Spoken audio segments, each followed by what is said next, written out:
He broke free 3 times before they realized chains could never hold what lived inside his soul. Before we journey through one of the most harrowing yet triumphant stories of human resilience, I invite you to hit that subscribe button and turn on notifications. This isn't just a story, it's a testament to the unbreakable will that lives in every human heart, and you won't want to miss the powerful narratives we share on this channel. Now, let's begin. The Mississippi Delta in 1851 was a place where hope went to suffocate under the weight of cotton and cruelty. The air hung thick with humidity that made breathing feel like drowning on dry land, and the fields stretched endlessly toward horizons that promised nothing but more of the same suffering. In this landscape of despair lived a man named Jonas Bruk, 26 years old, with hands that had picked cotton since he was 5, and a mind that had never stopped calculating the distance between bondage and freedom. Jonas wasn't born with the name Bruk. That was the surname of the plantation owner who claimed to own him, Thomas Bruk, a man whose wealth was built on the bodies of people he refused to see as human. Jonas's mother, Esther, had named him Jonas because it meant dove, a bird that could fly anywhere it wanted, and she'd whispered that name to him every night of his childhood like a prayer for impossible things. The Bruk plantation was one of the largest in Warren County, over 2,000 acres of cotton that required constant, back-breaking labor to maintain. Thomas Bruk was known among other plantation owners as a hard man, but a profitable one, which meant he extracted maximum labor through maximum cruelty while maintaining just enough of his workforce's health to keep production high. He employed an overseer named Dawson, a former sailor who'd learned cruelty on the high seas and perfected it on land, a man whose presence made even the bravest person's stomach turn with dread. Jonas had been watching, learning, planning, since he was old enough to understand what slavery truly meant. While other children played in the brief moments they had free, Jonas studied the patterns of the patrols, memorized the phases of the moon, listened to the stories the elders told about people who'd tried to escape, and what had worked and what hadn't. He absorbed information the way parched earth soaks up rain, storing every detail for the day when he'd need it. By the time Jonas was 15, he'd already made his first attempt.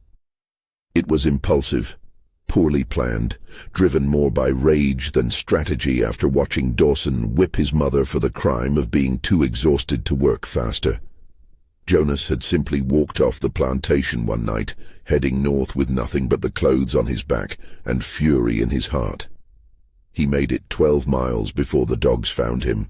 The punishment for that first escape attempt was 30 lashes and 2 weeks in the hot box, a wooden crate barely big enough to crouch in that sat in full sun during the day and offered no protection from mosquitoes at night. Jonas emerged from that experience with new scars on his back and a new understanding. Escape required more than desire and direction. It required planning, resources, and most importantly, it required understanding that failure might mean death, but staying meant dying slowly anyway. What Jonas didn't know during those 2 weeks of torture was that his mother was negotiating for his life, offering to work double shifts in the big house, pleading with Mrs. Bruk to show mercy on a boy who'd made a foolish mistake. Esther's intervention was the only reason Jonas survived that punishment at all. When Jonas was finally released from the hotbox, unable to stand upright for days because his body had forgotten how, his mother tended his wounds with hands that shook with relief and anger in equal measure.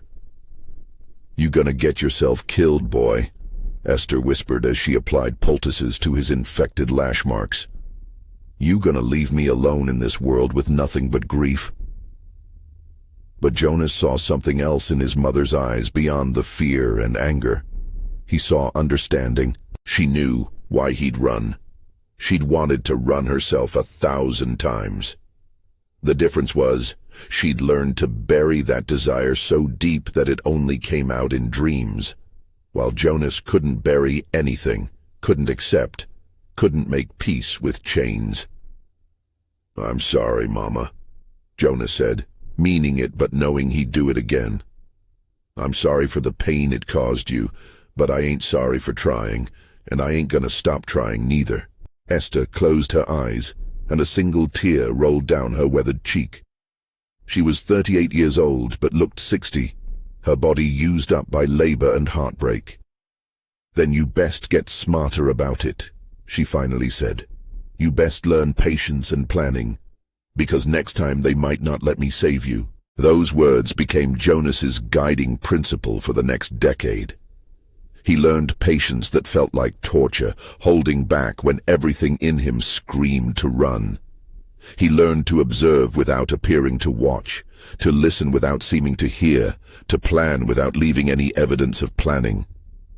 He befriended the blacksmith, a man named Abraham who knew how to work metal and had information about the underground routes north.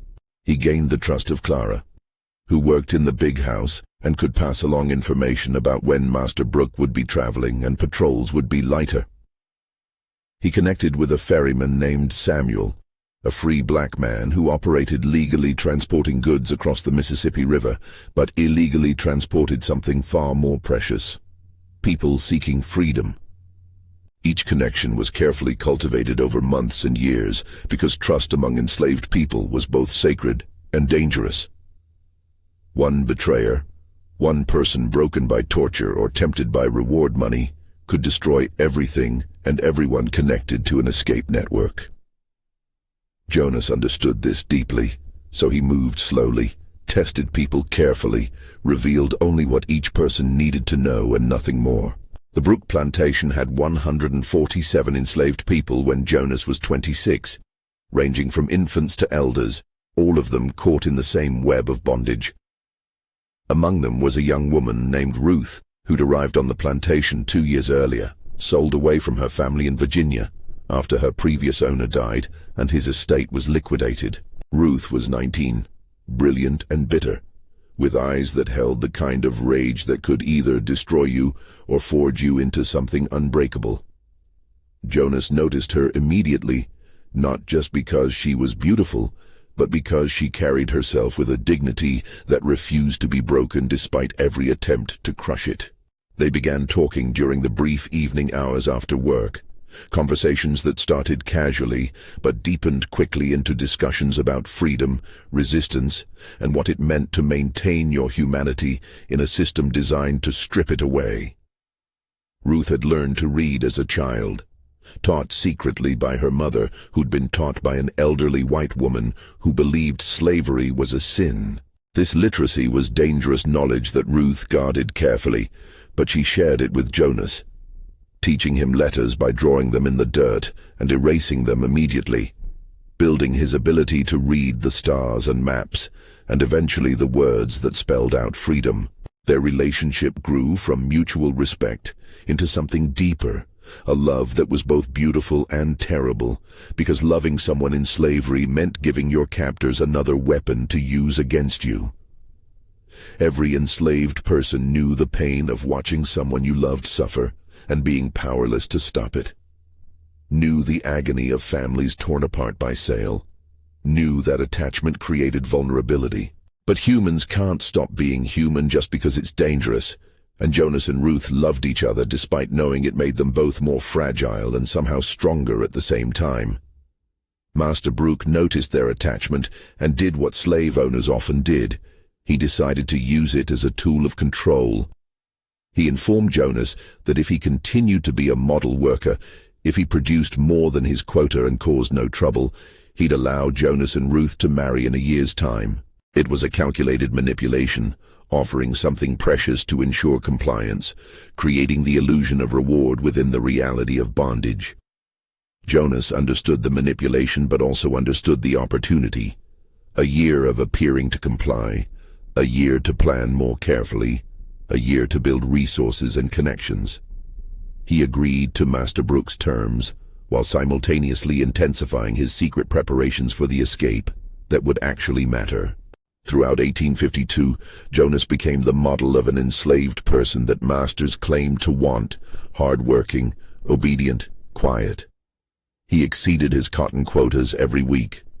He showed deference to Dawson even when rage boiled in his chest. He attended the Sunday religious services that plantation owners permitted because they believed Christianity would make enslaved people more docile, and he sang the hymns about deliverance while planning his own. But beneath this performance of compliance, Jonas was building something revolutionary. He'd connected with 8 other people who were willing to attempt escape together, understanding that a larger group was riskier but also provided more skills and resources. There was Abraham the blacksmith, who could make tools and had knowledge of metalworking. There was Ruth, with her literacy and intelligence. There was Moses, an older man who'd attempted escape twice before and knew the routes and the dangers. There was Harriet, a woman who'd worked in several plantation houses and had extensive knowledge of the region's geography. There were 3 younger men named Samuel, Isaac, and Daniel, who were strong and determined and had less to lose because they had no living family members who'd be punished for their escape. And there was Grace, a teenage girl who'd been repeatedly assaulted by Master Bruk's son and would rather die trying to escape than endure another day of that torture. Each member of this group brought something essential to the plan.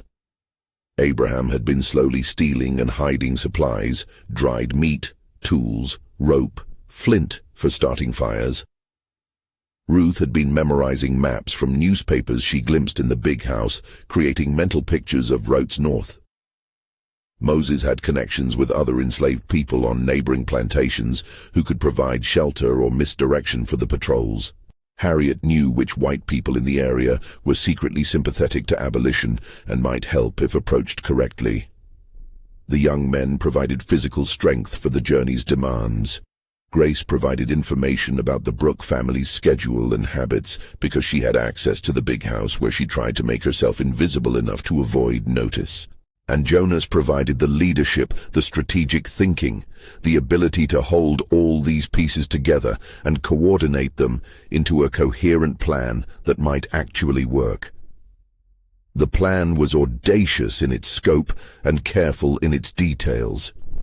They would leave on a Saturday night in late September, when Master Bruk would be attending a political gathering in Vicksburg, a gathering that would last through Sunday, giving them a crucial extra 12 hours before their absence was discovered. They would split initially into 2 groups taking different routes, reuniting at a predetermined location 15 miles north to confuse anyone tracking them and make it harder to pursue everyone simultaneously. They would travel primarily through waterways when possible to throw off tracking dogs.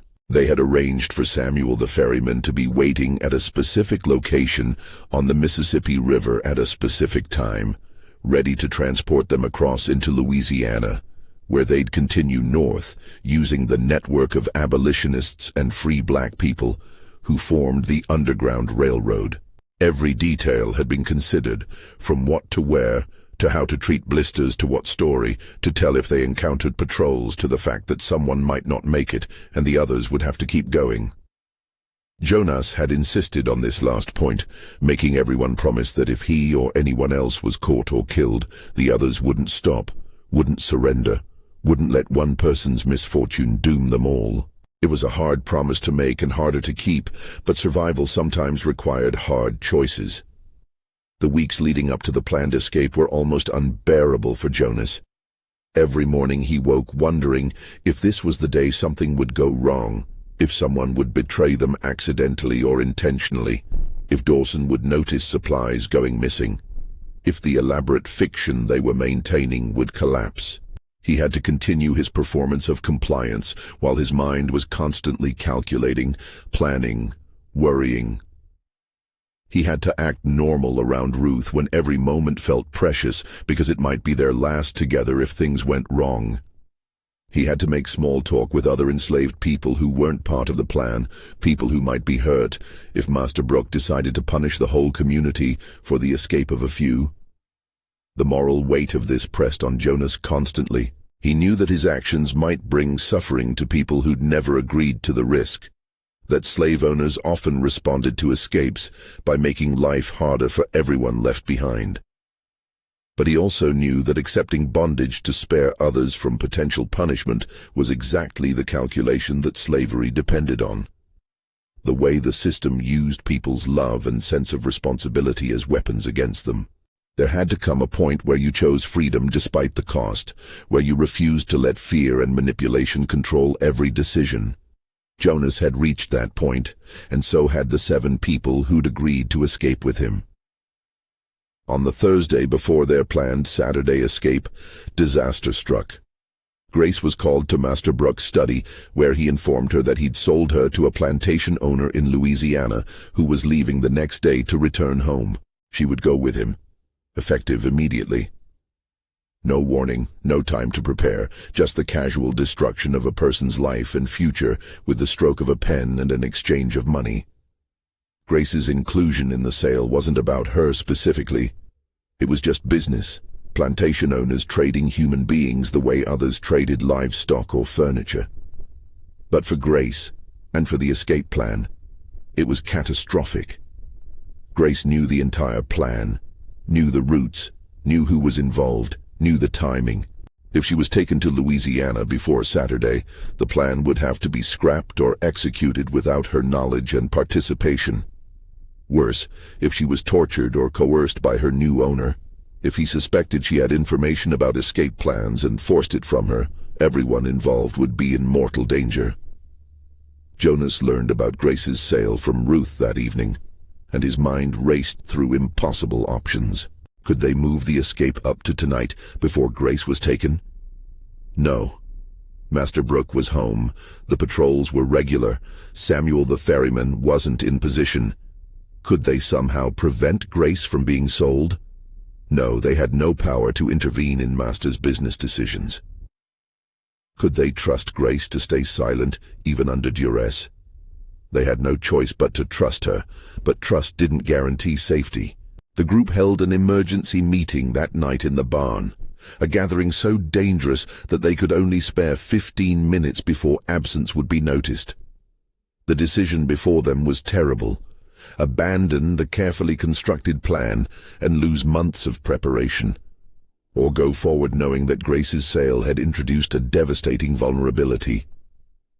"We go Saturday as planned," Jonas said quietly, his voice steady despite the fear churning in his gut. "We ain't got another choice. We've been planning too long, got too much ready to walk away now. Grace knows what she knows, and we got to trust her to keep it locked inside no matter what happens. We've been trusting each other all along. We don't stop now." Moses shook his head slowly. "Boy, if they torture that girl, if her new master suspects and breaks her, we all dead. Every one of us. You understand that?" Jonas did understand it. He understood it with a clarity that made him want to vomit. But he also understood that fear could paralyze you forever if you let it, that there would always be reasons to wait, always be new dangers to consider. "We go Saturday," he repeated, looking each person in the eye. "And we go knowing the risks. We always been facing death. This just one more way it might come. But I'd rather die trying to be free than live another year in chains. If y'all feel different, speak now, and no judgment. But if you with me, we got 48 hours to be ready." No one backed out. Fear made them human, but courage made them free, at least in the only way that mattered, in their refusal to accept bondage as their permanent condition. On Friday, Jonas said goodbye to his mother without being able to tell her what he was doing. Esther knew something was happening. A mother always knows, and she held her son's hands in hers for a long moment, memorizing his face the way you memorize something precious that you're about to lose. "You gonna run," she said quietly, not a question but a statement of fact. Jonas considered lying but couldn't dishonor her or their relationship with falsehood. "Yes, Mama. Tomorrow night." Esther's face showed no surprise, only a deep sadness mixed with something that might have been pride. "I'm too old and tired to go with you, baby. My running days ended before they started. But you run for me. You run for all of us who can't. You run, and you make it, and you live free enough for both of us." Tears ran down Jonas's face, the first time he'd cried in years. "Come with us, Mama. Please, we'll carry you if we got to. No," Esther interrupted gently. "My time for that passed long ago. I'm making my peace with staying. But you ain't staying, and that's right. That's how it should be. You young and strong and got a chance. You take that chance, and you don't look back. You hear me? You don't look back." Jonas embraced his mother, trying to memorize the feeling of her arms around him, the smell of the soap she made, the sound of her breathing. "I love you, Mama. Everything I am, everything I might become. It starts with you teaching me that I was human when the world said I was property." Esther held her son tighter. "You been human since the day you was born. Ain't nobody could take that from you, though they tried. Now you go be human somewhere they can't reach you. You go be free." That was the last conversation Jonas ever had with his mother, though he didn't know it then. Saturday arrived with weather that was both blessing and curse. Heavy rain that would help mask their movement and wash away scent trails, but would also make travel harder and increase the risk of illness. Jonas took it as a sign that the universe wasn't making this easy, but wasn't stopping them either. Throughout the day, Jonas and the others worked normally, giving no indication that this was anything but another Saturday of bondage. They picked cotton in the rain, ate the meager evening meal, attended to the small tasks that filled the brief time between work and sleep. And then, when full darkness fell and the plantation settled into the fitful quiet of exhausted people trying to rest, they moved. Jonas, Ruth, Abraham, Moses, Harriet, Samuel, Isaac, and Daniel met at the predetermined location at the edge of the cotton fields at exactly midnight, each person carrying only what they could easily hide: a small bundle of food, a blanket, whatever tools they'd managed to secret away. They split into 2 groups as planned. Jonas, Ruth, and Abraham headed northwest toward the river crossing where Samuel the ferryman would be waiting. Moses, Harriet, Samuel, Isaac, and Daniel headed due north toward a safe house Moses knew about on a neighboring plantation. The groups would reunite 15 miles away at dawn, assuming everything went according to plan. The first hour was the most dangerous because they were still on Bruk property, where patrols knew every inch of land. Jonas led his smaller group through terrain he'd memorized during years of observation, using creeks to hide their tracks, moving slowly to avoid making noise that might alert anyone. The rain continued falling steadily, soaking them to the skin but providing cover. Ruth stayed close behind Jonas, her hand occasionally touching his back, as if to reassure herself he was real and this was happening. Abraham brought up the rear, his blacksmith's strength reassuring, but his labored breathing concerning, because they had miles to go, and already he was struggling. When they cleared the plantation boundary and entered the woods that separated Bruk property from the next plantation over, Jonas allowed himself the first small moment of hope. They'd made it this far. They were off Bruk land. They hadn't been caught yet. But the night was young, and the danger was far from over. The second hour tested them differently, as the initial adrenaline faded and the physical reality of the journey set in. Abraham's breathing got worse, a wheezing sound that worried Jonas deeply. Ruth's feet were bleeding because she'd worn the only shoes she had, old ones that provided minimal protection against the rough terrain. Jonas himself was navigating in partial darkness through unfamiliar woods, using landmarks he'd only heard described, praying he wouldn't get them lost. "We need to rest," Abraham finally gasped, leaning against a tree. "Just 5 minutes. Can't breathe right." Jonas wanted to push forward. Every minute they stopped was a minute closer to dawn, when their absence would be discovered. But Abraham's condition was serious enough that ignoring it might be fatal. 5 minutes, he agreed. "Catch your breath, Ruth. Let me look at your feet."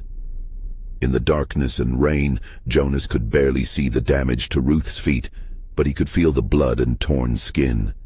He tore strips from his own shirt and wrapped them around her feet. Inadequate bandages, but better than nothing. "We got 12 more miles," he told her quietly. "Can you make it?"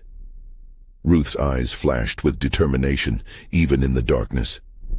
"I'd crawl 12 miles on my hands and knees before I'd go back. Don't worry about me, I'll make it." Abraham's breathing had improved slightly, and they moved on, pushing into the 3rd hour of their escape. This was when Jonas's planning and preparation began paying dividends. He'd cached supplies along this route over the past months, hiding dried meat and water in hollow trees and beneath distinctive rocks. They retrieved the first cache, just as hunger and thirst were becoming serious problems, eating quickly and drinking gratefully before continuing. The land changed as they moved further from the plantation, becoming wilder and less cultivated. This was good because it meant fewer people to encounter, but bad because it meant harder terrain to cross. They waded through swamps that came up to their waists, feeling things slither past in the dark water, trying not to think about snakes and alligators and the diseases that bred in standing water. They climbed ridges that made Abraham's breathing deteriorate again. They pushed through vegetation so thick it tore at their clothes and skin, and through it all, they kept moving forward, driven by a will stronger than exhaustion or fear or pain. The 4th hour brought a new danger. They heard dogs in the distance, the distinctive baying of hunting hounds that made every hair on Jonas's body stand on end. It was too early for their absence to have been discovered unless something had gone wrong, unless Grace had broken under pressure, or someone had noticed them missing during a night check that shouldn't have happened. Whatever the reason, there were dogs, which meant patrols, which meant they were being hunted. In the water now, Jonas commanded, leading them into a creek that ran cold and fast. They waded downstream, moving as quickly as the current and their exhaustion allowed, praying the water would wash away their scent trail and confuse the dogs.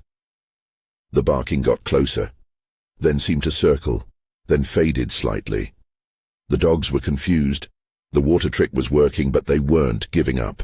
Jonas kept his group in the water for an hour, long past when exhaustion demanded they get out, until his legs were numb and Ruth was shaking so hard from cold that he feared she'd collapse. Only when the dog sounds had faded completely did he finally lead them back onto dry land, where they collapsed briefly in total exhaustion. "They hunting us already," Abraham wheezed. "How they know? It ain't even dawn yet." Jonas had been wondering the same thing. Either Grace had been forced to talk despite her courage, or someone else had betrayed them, or their absence had been noticed during an unusual night patrol. The why didn't matter now. What mattered was adapting to the new reality. They were being actively hunted earlier than expected, which meant their margin of safety was gone. "We push harder," Jonas decided. "No more rest breaks. We move until we reach the river or we drop. If they catch us moving forward, not standing still." Ruth and Abraham nodded, gathering what remained of their strength. They pushed into the 5th hour, their bodies moving on will alone. The rain had stopped, and the sky was beginning to lighten in the east, that gray pre-dawn that meant their absence would definitely be discovered soon, if it hadn't been already. They were still miles from the river crossing, falling behind schedule, pursued by dogs and men with guns, and the full weight of a system that treated their desire for freedom as theft of property. Jonas's mind raced through scenarios, trying to plan for contingencies, trying to stay 3 steps ahead of disaster. If they missed the rendezvous with Samuel the ferryman, could they cross the river another way? If the patrols caught up with them, should they surrender or fight? If one of them couldn't go on, should the others leave them behind as they'd agreed? These weren't theoretical questions anymore. They were immediate, practical considerations that might determine who lived and who died. As dawn fully broke, they reached the river finally, emerging from the woods to see the wide expanse of the Mississippi spreading before them like a promise and a barrier combined.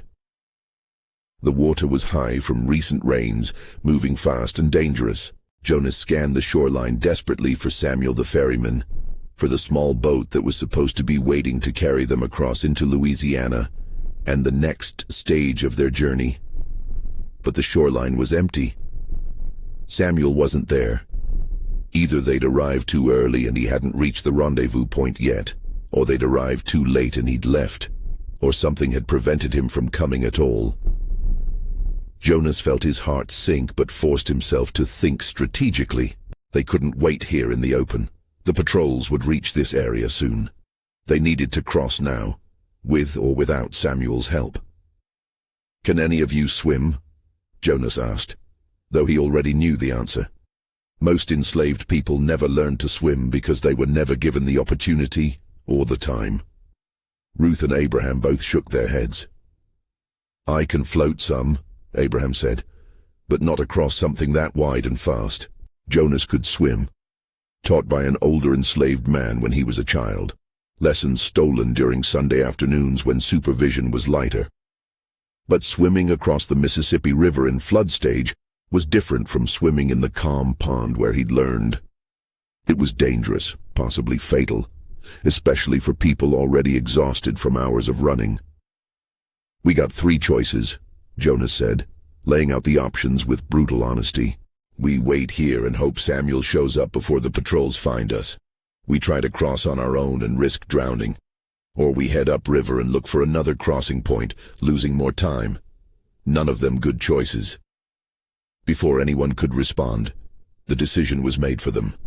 They heard shouting in the distance, voices calling out orders, the sounds of men and horses and dogs crashing through the woods behind them. The patrols had found their trail and were closing in fast. Ruth grabbed Jonas's hand, her eyes wide with fear, but also fierce determination. "We swim. I'd rather drown free than be caught. We swim now." Abraham nodded agreement despite his terror of the water. "She right. We come this far. Ain't stopping now." Jonas looked at the river, at the people he'd led this far, at the shoreline behind them where armed men would emerge at any moment. He thought about his mother's words about running for everyone who couldn't run. He thought about Grace suffering somewhere far away. He thought about all the enslaved people still on Brook Plantation who'd wake up this morning and hear about the escape attempt and draw hope from it even if it failed. He thought about what freedom meant and what it cost and whether he was willing to pay that price. "We swim," he decided. "Hold hands, stay together. If you start to go under, don't panic. I'll help you. We cross together, or we don't cross at all." They waded into the Mississippi River as the sun rose fully over the delta, turning the water golden and beautiful and deadly. The current grabbed them immediately, pulling them downstream as they tried to angle across. Ruth gasped as the water reached her chest, then her neck. Then she was floating, swimming, drowning, holding onto Jonas's hand like it was the only solid thing in a liquid world. Abraham floundered badly, going under twice before Jonas grabbed him with his free hand, supporting both Ruth and Abraham while trying to swim for all 3 of them. His muscles screamed, his lungs burned, the current tried to pull them apart and drag them under. Behind them on the shore they'd left, Jonas heard gunshots and shouting. The patrols had reached the river and were shooting at them, though hitting a target in water from that distance was nearly impossible. The bullets splashed around them, dangerous more as a terror tactic than as an actual threat at this range. But they served their purpose, adding panic to exhaustion and fear. Ruth went under, her hand slipping from Jonas's grip. He dove down, finding her in the murky water, pulling her back to the surface where she coughed and gasped and clung to him. Abraham was sinking too, his strength completely gone. Jonas wedged himself between them, using his body as a flotation device, kicking with legs that felt like dead weight, refusing to let go, refusing to surrender, refusing to accept that they'd come this far, only to drown 100 yards from the far shore. The river had its own will, its own plans, and it pulled them downstream away from the intended landing point. But it also pushed them slowly, inexorably, toward the Louisiana side. Jonas felt mud under his feet finally, found purchase, dragged Ruth and Abraham into the shallows where they collapsed, coughing up river water and gasping for air and alive, impossibly alive. From the Mississippi shore behind them, Jonas could see the patrol members standing at the waterline, yelling threats and curses but not pursuing. Mississippi law ended at the river's edge, and while Louisiana wasn't a free state, it was at least a different jurisdiction where they'd need to organize a new hunt. They'd bought some time. Not much, but some. Jonas, Ruth, and Abraham lay in the mud of the Louisiana shore for several minutes, too exhausted to move further, letting their bodies remember what it felt like to breathe without drowning. Then Jonas forced himself to stand, forced his body to obey commands it wanted to refuse. "We got to move," he said. "They'll organize a hunt on this side, too. We gotta get away from the river and find cover." Ruth and Abraham struggled to their feet, leaning on each other and on Jonas. They moved inland, every step agony, their bodies using reserves of strength that shouldn't have existed. 100 yards from the shore they found a grove of trees dense enough to hide in, and there they finally stopped, collapsing into something between sleep and unconsciousness, their bodies claiming the rest that could no longer be denied. Jonas woke first, several hours later, his body stiff and painful in ways he'd never experienced. Every muscle ached, his lungs felt scorched, his hands were torn and bleeding from rocks and branches during the river crossing. But he was alive. They were alive. They'd crossed the Mississippi River. Ruth and Abraham were still sleeping, their breathing steady, and Jonas let them rest while he tried to assess their situation. They'd crossed the river but were miles from the rendezvous point where they were supposed to meet the others. They had no food left, their clothes were soaked, Abraham's breathing still sounded wrong, Ruth's feet were in terrible condition, and they were in enemy territory where people would be looking for escaped slaves. But they'd made it across the river. That was something. That was everything. When Ruth and Abraham woke, they ate wild berries Jonas had gathered, inadequate nutrition but better than nothing.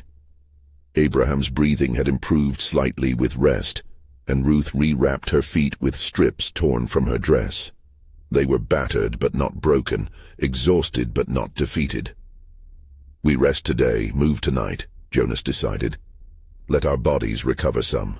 Use the darkness for cover. Try to make our way north and find the others." The day passed slowly as they hid in the grove, listening for sounds of pursuit, watching for patrols, trying to conserve what little energy they had left. Jonas used the time to think about the next stages of their journey, the connections he'd made with Underground Railroad conductors who were supposed to help, the route north through Louisiana to Arkansas to Missouri to the free states beyond. It seemed impossible, hundreds of miles through hostile territory with no resources and bodies already pushed to their limits. But staying seemed more impossible. Returning to slavery seemed like death. So forward was the only direction that made sense, no matter how difficult the path. That night, they began moving again, heading northeast through Louisiana backcountry, avoiding main roads and towns, living off what they could forage and what little food they could steal from fields and storage sheds. Days blurred into each other, a constant cycle of walking at night, hiding during the day, dealing with injuries and illness, and the grinding exhaustion that never fully left. Abraham's breathing worsened, developing into a cough that racked his body and left him gasping. Ruth developed a fever, her body fighting off infection from her damaged feet. Jonas kept them moving through sheer force of will, but he knew they couldn't continue like this indefinitely. They needed help, needed shelter, needed medical attention and real food and safety that seemed like a fantasy. On their 8th day in Louisiana, they encountered another escaped slave, a woman named Harriet, who wasn't part of their group, but was also heading north. She'd been on the run for 3 weeks, knew the area better than they did, and had connections with a Quaker family who hid runaways and passed them along the Underground Railroad network. 2 miles that way, Harriet told them, pointing northeast. "White family named Fletcher. They abolitionists. They'll hide you, feed you, get you moving north with supplies and directions. But you got to be careful approaching. They help, but they scared too. You can't just walk up to their door in daylight." The Fletcher house was a modest farm that looked like 100 other farms in the area, nothing to distinguish it as a station on the Underground Railroad, except for the hearts of the people who lived there. Jonas approached cautiously that night, watching for any sign of betrayal or danger, trusting Harriet but verifying everything. When he finally knocked on the door, a man in his 50s answered, looked at Jonas with a mixture of fear and determination, and said simply, "Around back. Quickly, before someone sees." The Fletcher family hid Jonas, Ruth, and Abraham in a root cellar beneath their barn for 3 days, bringing food and water and medical supplies, treating their injuries and illnesses, letting their bodies begin the long process of recovery. The Fletchers were taking enormous risks, violating the Fugitive Slave Act that made helping escaped slaves a federal crime, punishable by heavy fines and imprisonment. But they believed slavery was a sin that demanded resistance, and they'd decided their faith required action, even when action was dangerous. During those 3 days, Jonas learned what had happened to the other members of their escape group. Moses, Harriet, Samuel, Isaac, and Daniel had made it to the rendezvous point, but had been ambushed by patrols who'd anticipated their route. Moses had been killed in the initial gunfire. Harriet and Samuel had been captured and taken back to their plantations where they'd face brutal punishment. Isaac and Daniel had managed to escape the ambush but had been separated from each other and were now somewhere in the Louisiana wilderness, status unknown. Of the 8 people who'd started the escape attempt, 3 were dead or captured, 2 were missing, and 3 had made it this far with the help of the Underground Railroad network. Jonas felt the weight of these losses crushing him. Moses had trusted his leadership and died for it. Harriet and Samuel were facing torture because of the plan he'd created. But grief was a luxury he couldn't afford yet.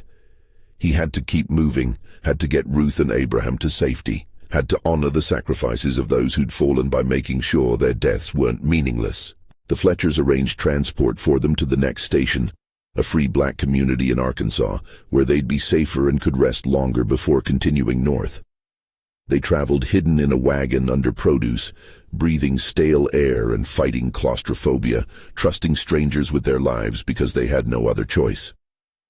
The journey continued like this, a patchwork of safe houses and terrifying gaps between them, of kind people and close calls and moments when capture or death seemed certain, but somehow didn't come. They crossed into Arkansas, then Missouri. Each state line a small victory, each mile north a step closer to freedom. Abraham's condition continued to deteriorate despite rest and medical attention. The illness he'd developed was something his body couldn't fight off, something that would likely kill him eventually. But he refused to stop, refused to slow down the group, insisted they keep moving north, even as his body failed him. "I'm dying free," he told Jonas during one of their nighttime walks through Missouri. "I'm dying heading toward freedom instead of living in chains. That's what matters. That's everything."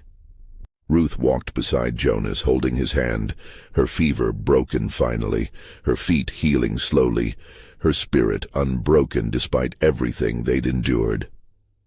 "We gonna make it," she'd tell Jonas during the hardest moments. "We come too far to fail now. We gonna walk into a free state, and we gonna live as human beings instead of property.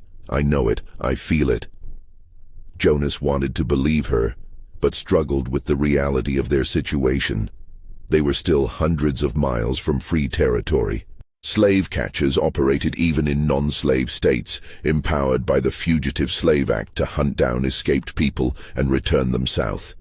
They had almost no resources. Their bodies were wrecked. Winter was coming and they lacked adequate clothing. The odds against them were overwhelming, but they kept walking forward because forward was the only direction that led to freedom. In late October, somewhere in northern Missouri, Abraham collapsed and couldn't rise again. His breathing was shallow and labored. His skin was hot with fever. His eyes showed pain that words couldn't express. Jonas and Ruth stayed with him through the night, holding his hands, speaking quiet words of comfort, refusing to leave him alone, even though staying meant increased risk for everyone. You two got to go on without me," Abraham whispered as dawn approached. "Can't make it no further. But y'all close now. Another few weeks and you be in Iowa. From there you can get to Illinois, to free territory. You go on. You make it for all of us who didn't." Jonas refused. "We ain't leaving you. We started this together. We finished together." Abraham smiled weakly. "You stubborn fool. You finish by getting to freedom. You finish by living the life I won't get to live. You finish by remembering. Now you go. You go before I'm too dead to insist." Ruth was crying silently, holding Abraham's hand. The blacksmith who'd helped plan the escape, who'd provided tools and supplies, who'd crossed the Mississippi River despite his terror of water, who'd walked hundreds of miles while dying, was giving them his final gift, permission to survive him. Survive. They buried Abraham in an unmarked grave in a grove of oak trees in Missouri, saying what prayers they remembered, honoring a man who'd been considered property by the law, but was a hero by any honest measure.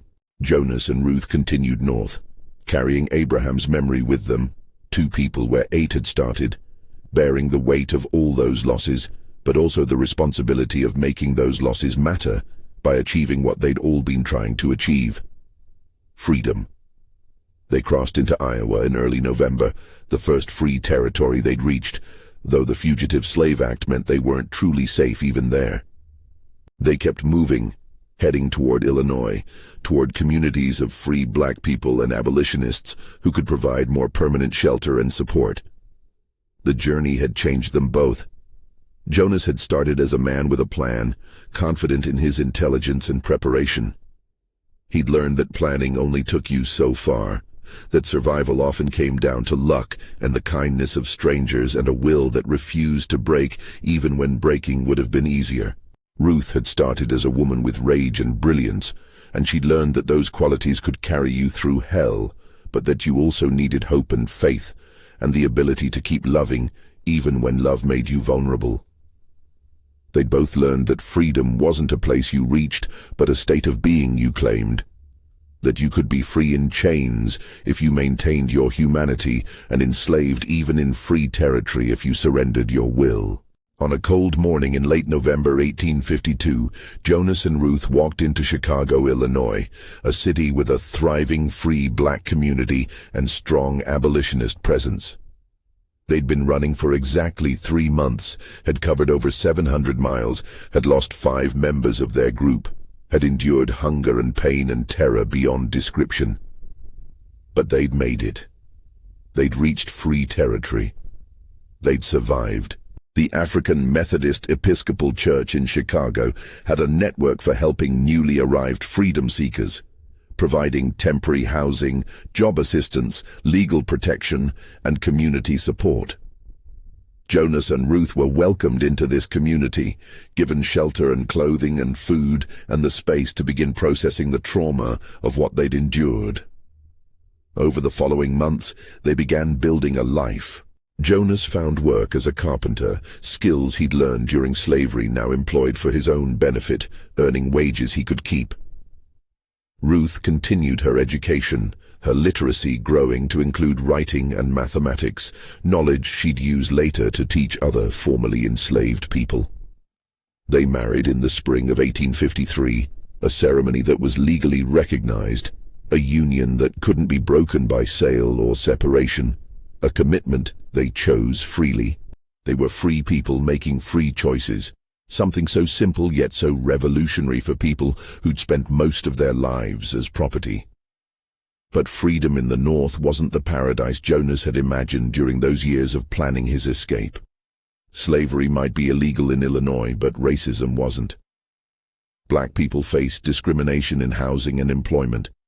The Fugitive Slave Act meant slave catchers still operated openly, kidnapping people and taking them south with minimal legal process. Violence against black communities was common, with authorities often looking the other way. The freedom Jonas and Ruth had fought so hard to reach was real but incomplete.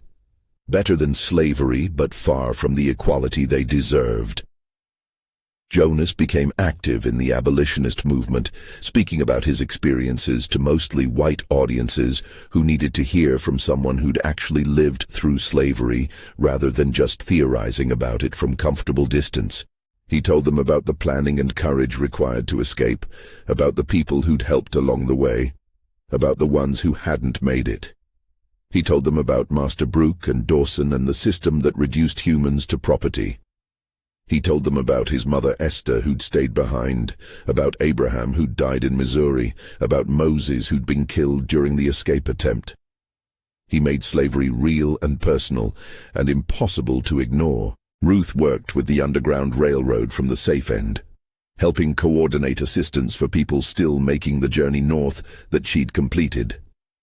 She used her literacy to forge freedom papers for escaped slaves who needed documentation. She opened her home to people who'd just arrived in Chicago, giving them the welcome and support she'd received.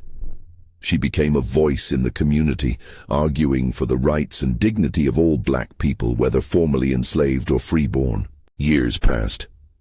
Jonas and Ruth built a life that was theirs, raised children who would never know slavery, contributed to a community of people who'd survived the unspeakable and refused to let it define them. Jonas never forgot where he came from or the people he'd left behind. He made multiple dangerous trips back south as a conductor on the Underground Railroad, helping others escape the way he'd been helped. He couldn't save everyone, couldn't even save most people, but every person he helped reach freedom was a victory against the system that had oppressed him. In 1861, the Civil War began, and Jonas enlisted in the United States Colored Troops, one of the black regiments formed to fight for the Union. He was 46 years old, older than most soldiers, but he was driven by a purpose deeper than patriotism. He wanted to help destroy slavery forever, wanted to be part of the force that would free his mother if she was still alive, that would liberate everyone still suffering under bondage.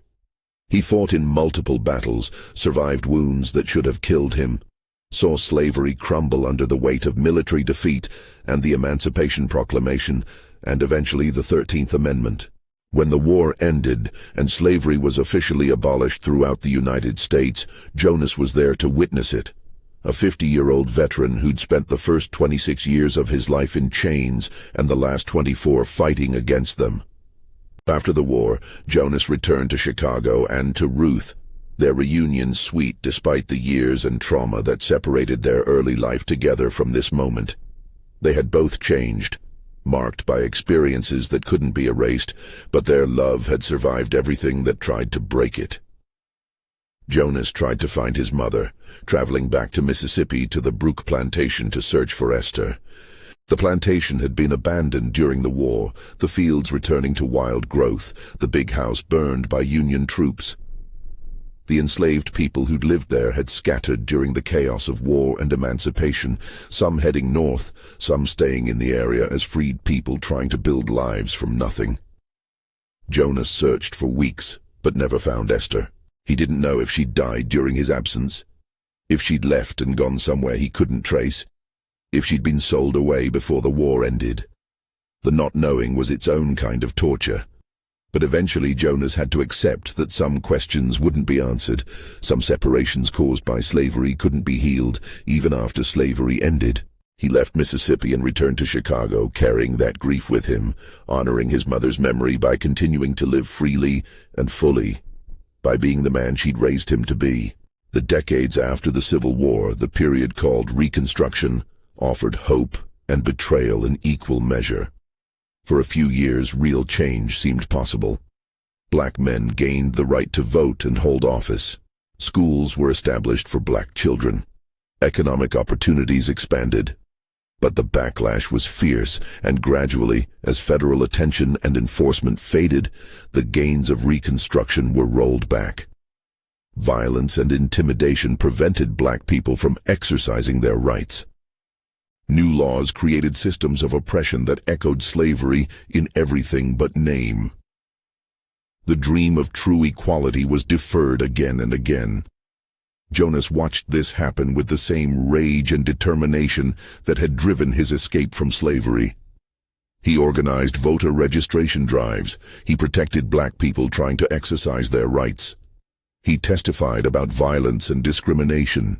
He refused to accept that having won freedom, black people should now settle for anything less than full equality. He was in his 60s and 70s, but still fighting, still resistant, still unwilling to make peace with injustice. Ruth worked alongside him, her energy focused on education, establishing schools for black children and adults, believing that literacy and knowledge were weapons against oppression that couldn't be taken away once acquired. She taught hundreds of students over the decades, many of them formerly enslaved people learning to read for the first time, claiming the knowledge that had been forbidden to them. Jonas lived to be 79 years old, dying in 1896, having witnessed slavery, the Civil War, emancipation, Reconstruction, and the beginning of the Jim Crow era that would oppress black Americans for another 70 years. He died surrounded by children and grandchildren who'd never known slavery, who had opportunities he'd never dreamed of, even though they still faced enormous obstacles. His last words, spoken to his granddaughter Sarah, who sat holding his hand, were, "Keep fighting, keep resisting. Never let them make you forget you're human. Never stop building paths for the ones coming after you." Ruth outlived Jonas by 8 years, dying in 1904 at 72, having built a legacy of education and resistance that touched countless lives. She was buried next to Jonas in a cemetery for black people in Chicago, their graves marked with stones that read simply, "They escaped. They resisted. They built a path." In the decades after their deaths, Jonas and Ruth's story was mostly forgotten by the broader culture, buried under the mythology of reconciliation that tried to soften the edges of slavery and make it more comfortable for white audiences. But their story survived in their family, passed down through generations, preserved in oral histories and letters, and the lived experience of descendants who carried their strength forward. As the 20th century progressed and the civil rights movement gained momentum, historians began recovering stories like Jonas and Ruth's with more honest eyes. They sought out testimonies, studied escape routes, interviewed descendants, built a more complete picture of resistance during slavery. Jonas's specific route, his network of helpers, his losses and victories were documented and added to the historical record. His story became part of curricula in schools, taught to students learning about slavery not just as an economic system, but as a human tragedy met with human resistance. Today, more than a century after Jonas and Ruth's deaths, their legacy continues. The physical route they walked from Mississippi through Louisiana, through Arkansas, through Missouri to Illinois, no longer exists in the same form. The landscape changed by time and development. But the metaphorical path, the example of resistance they set, remains vital and necessary. When people today fight against injustice, when they refuse to accept oppression, when they risk everything for freedom and dignity, they're walking a path that people like Jonas and Ruth first cleared. The story of Jonas Bruk reminds us of several essential truths about humanity and resistance and freedom. First, it reminds us that enslaved people were not passive victims, but active resistors who used intelligence, courage, and strategic thinking to fight their oppression. Jonas's escape required months of planning, coordination, risk assessment, and execution of a complex plan. He wasn't just running blindly, he was conducting a military operation against overwhelming odds. Second, it reminds us of the price of freedom. Moses dead in Louisiana, Abraham dead in Missouri. Harriet and Samuel captured and punished, Grace sold away. Jonas's mother Esther possibly dead before she could see liberation. These weren't statistics, they were people with dreams and courage and lives that mattered. Celebrating resistance doesn't mean minimizing the cost people paid for it. Third, it reminds us that resistance is collective, not individual. Jonas didn't escape alone. He had his mother's training, Abraham's supplies, Ruth's intelligence, Moses' knowledge, the Fletcher family's shelter, Samuel the ferryman's assistance, and countless others who risked their own safety to help. Freedom is built by communities, not heroes.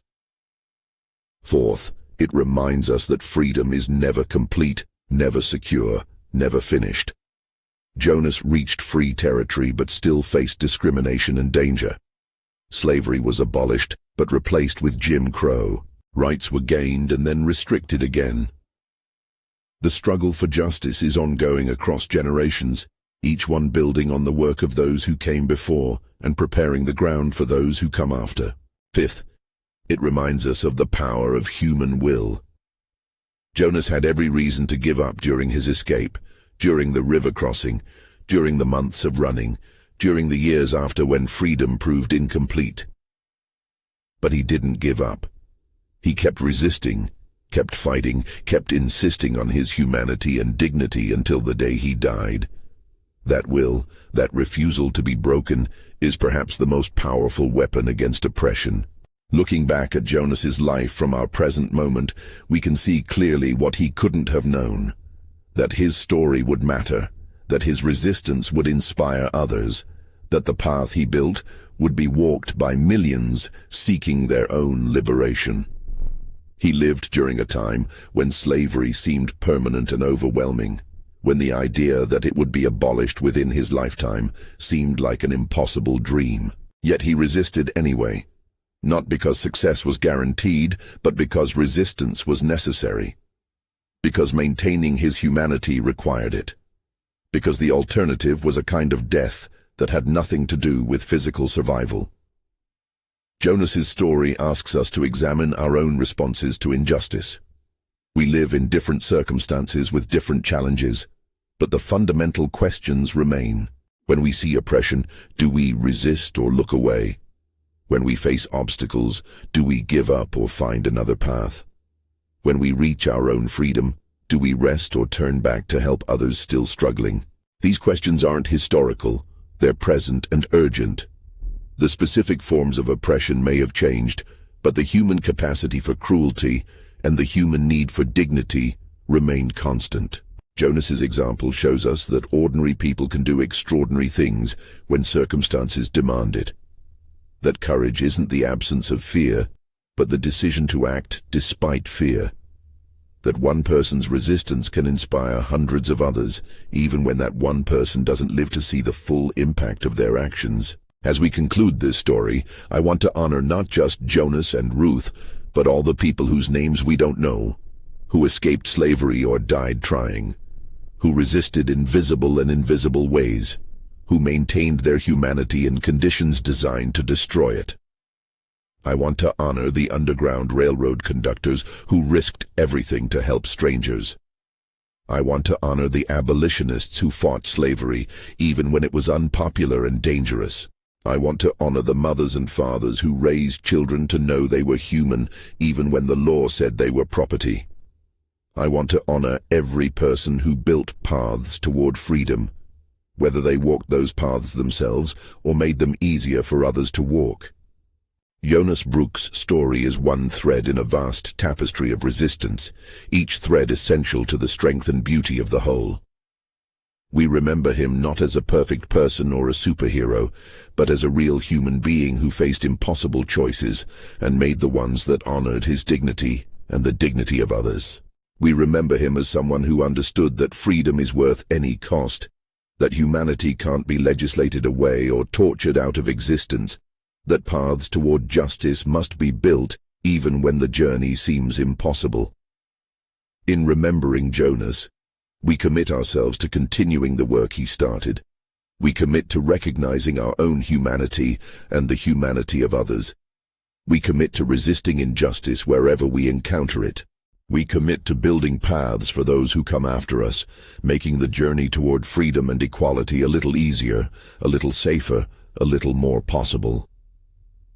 This is how we honor Jonas Bruk and Ruth and Abraham and Moses and Esther and all the others who came before, by living with the same courage and determination and refusal to accept oppression, by being unwilling to let their sacrifices be forgotten or diminished, by teaching their stories to the next generation, so that the path of resistance continues forward into a future where maybe, finally, the freedom they fought for becomes real and complete and secure for everyone.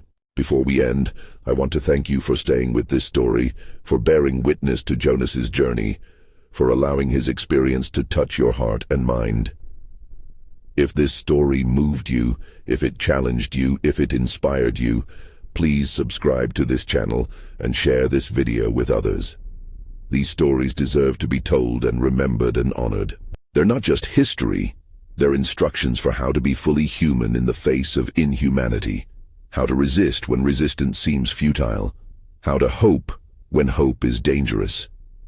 The path Jonas built continues forward through every person who refuses to accept injustice, who fights for dignity, who believes in the possibility of a more just world.